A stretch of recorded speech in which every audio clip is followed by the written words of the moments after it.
what is up? Hey, Tanya. I'm good. So it looks like we have skipped dinner and have gone right to dessert, which was our plan all along when you had the amazing idea to have dessert for dinner. Right? Oh my gosh, I just love this idea. It reminds me of, in the past when I was younger and it would be like this treat, like, let's just have pie for dinner. Right. And just like even that saying about, life is short, have dessert before dinner. So Yep. Here we are having dessert for dinner. So as you can see, I have a pretty big plate of cookies going on here. Yeah, I love the display. Thank you. Those who know me know that I'm a self-proclaimed cookie monster.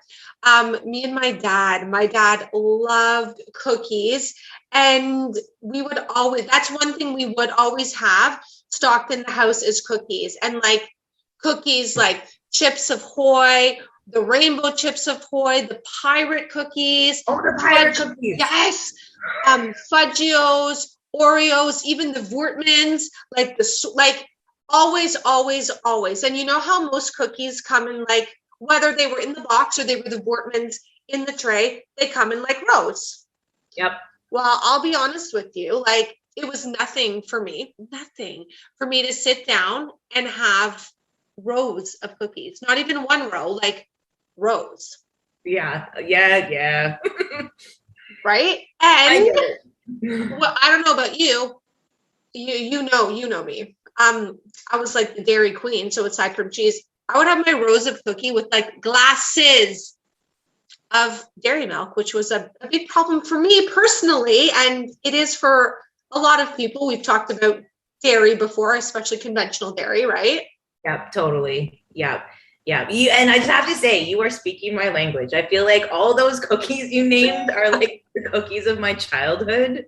And yeah, just you'd sit there and all of a sudden you're like, oh, did I eat that whole row? Because it was just, addictive in a way, actually, now that I think of it. Best word, addictive. And we didn't know then. And you know what? Maybe a lot of people don't know now, because I do find myself talking to, clients a lot about this, educating about this, those artificial flavors, those natural flavors, which my community members will know I call an umbrella term, because natural flavor can be up to 300 different ingredients that food companies, they don't have to disclose that to you.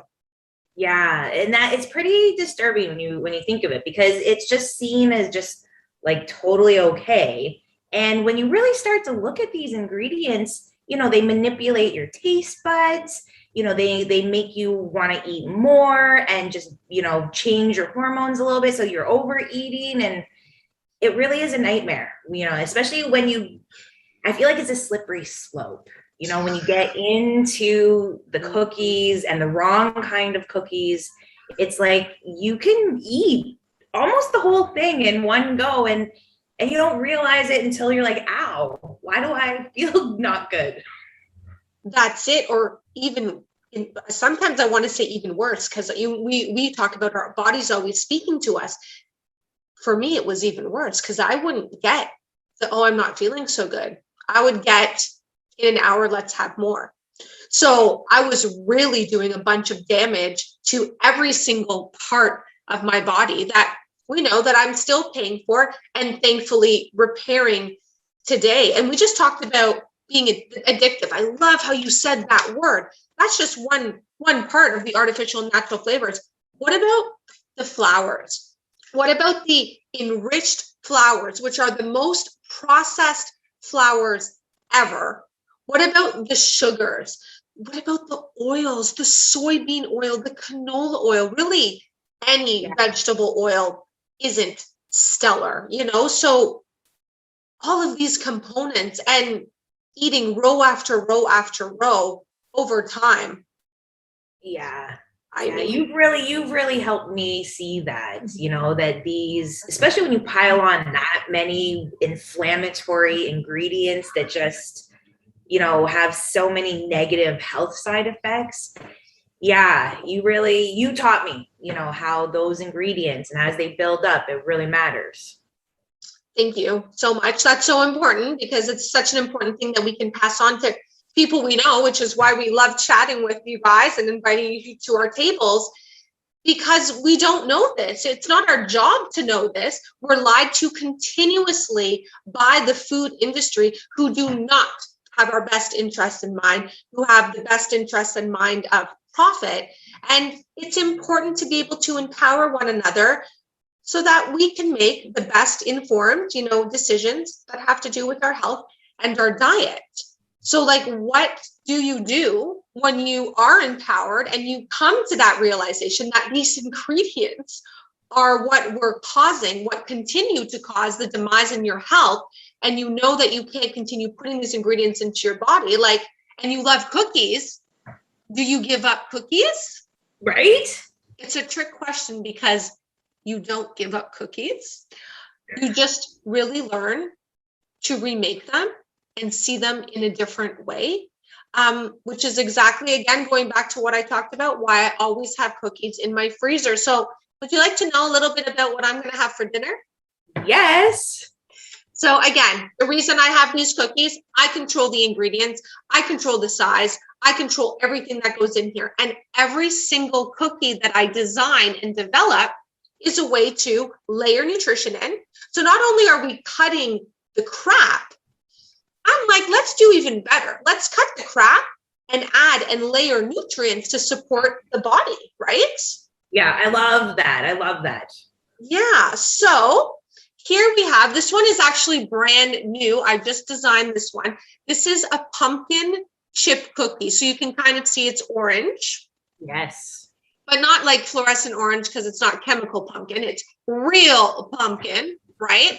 So, and I was even able to add, I love playing with flowers because different flowers give you different nutrients. This is a cauliflower flower, pure organic cauliflower. Well done. Oh my God, that is so cool. And I know you're going to love this, and I'm hoping you're going to touch on this. I'm sure you are, because you are so brilliant in this area and you've taught me so much. I really want to pack these cookies in with ingredients that help with insulin resistance, that help, you know what I mean, give that slow burn for energy, what I like to call the glass ceiling, so our sugar doesn't spike up. So yeah, of course there's sugar in here, but guess what? It's not white sugar. It's not fructose. It's not high, fructose corn syrup. I use whole forms of sugar, so it's coconut sugar, it's cauliflower flour, which sounds weird to say. It's pure pumpkin. It's key ingredients like cinnamon that obviously help with blood sugar as well. And it's the right kinds of fats. It's not avocado oil. It's coconut oil in here.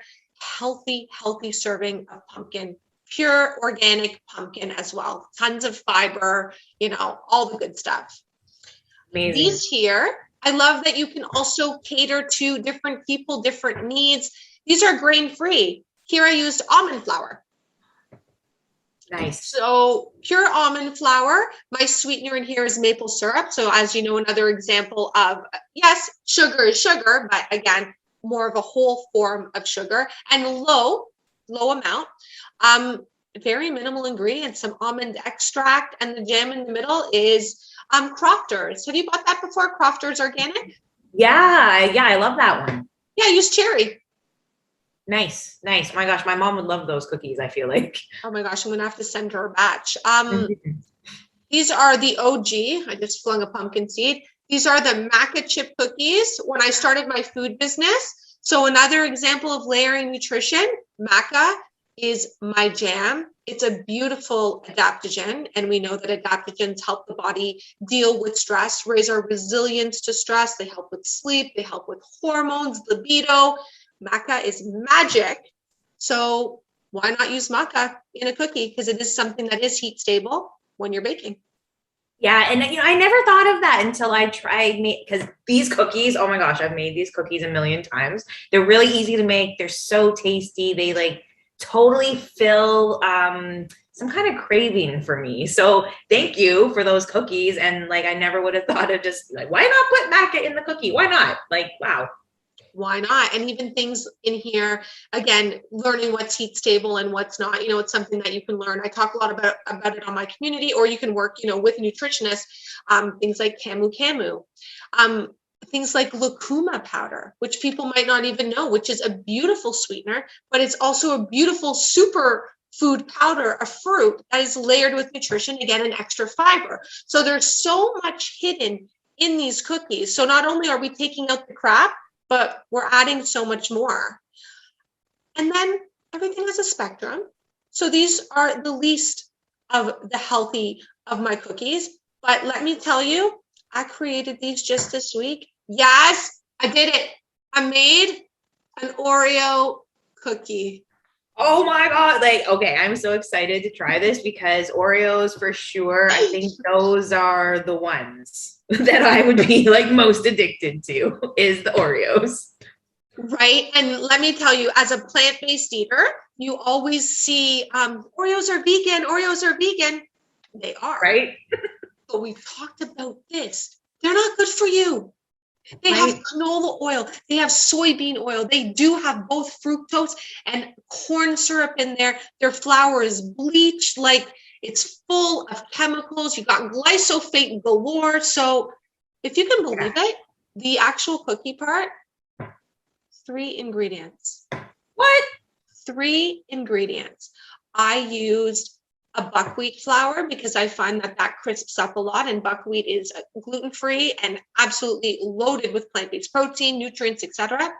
I use raw cacao. There is not enough time for me to talk about raw cacao, but the minerals, what's in raw cacao. Yeah. And maple syrup. That's the base of this freaking cookie. You don't even know. Wow, that is so cool. That's it. That's all. It took me a while to get the texture right. But anyways, I digress.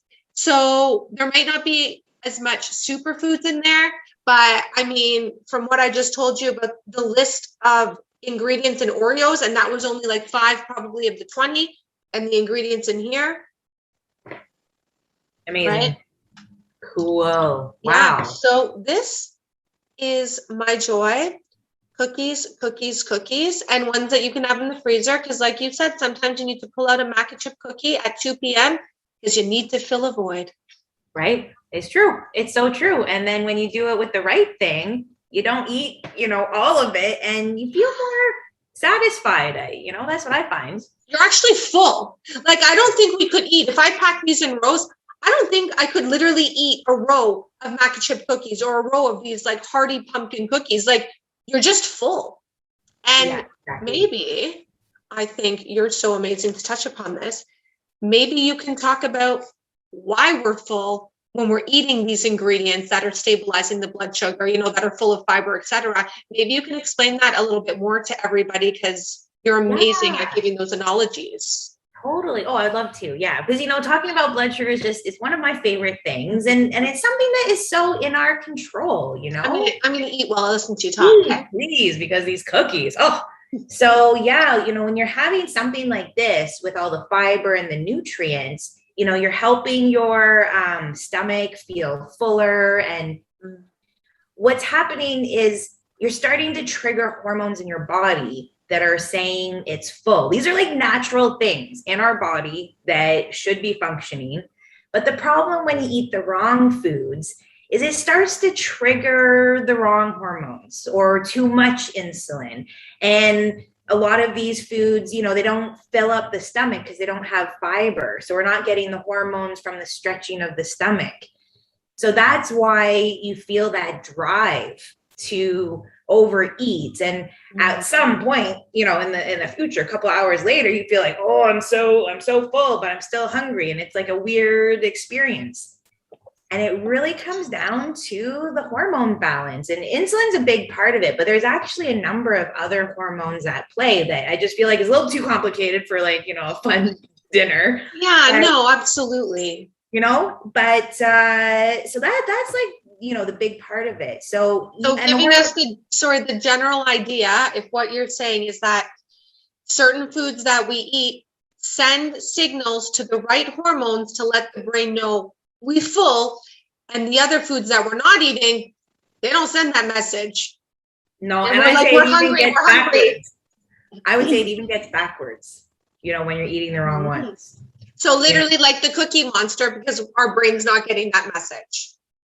Yes. Oh, I love that you bring it back to that, because I think we all know what it feels like to be a cookie monster. Or many of us do that are watching us would be, able to get that. So yeah, it's totally imbalance in your body. So, but I wanted to just mention before we leave the cookie idea is cookies, if you put in the right nutrients, like they're part of your meal. They're not just dessert. Right. They actually fuel you, and you can break a fast with the right balance in the cookie, and really it becomes like an energy cookie, like so I just wanted to say that it's a good tool. No, you're right. And there is a lot of times if I'm going to be on the road or if I'm not going to be home, I'll grab a cookie like this, and this will be my breakfast with the green juice, or for me specifically, with a piece of fruit. So thanks. You're absolutely right. That's a great reminder. Like maybe this might not be my breakfast, but this might be my breakfast. Totally. So with all of your principles, exactly. I was going to say, and I know you cook to balance blood sugar. What did you make? Because it looks amazing. Right. So in my family, when we do dessert, it's usually like a pie or a cheesecake, or a cake, something that my mom loves to bake, and so does my brother, and they're all about the baked goods. And I I love baked goods, and my family would even like buy the pre-made baked goods, which like all the things you just talked about. But even homemade, you can still use the wrong stuff, white flour, too much flour, the wrong sugar, like table sugar, white sugar, whatever they call that, bad sugar. I haven't bought it in a long time. So what I've made today is actually somebody I really enjoy their work is Oshi Glows. Mm-hmm. So Oshi Glows has a blog. She's, a Canadian blogger, food blogger, and she's all about vegan foods. And why I like her recipes is they're pretty easy to make, because I find, like, for me, I can't do anything too complicated. So, and she has a lot of dessert kind of recipes, and some are like not totally blood sugar good for me, so I do have to kind of pick the right one.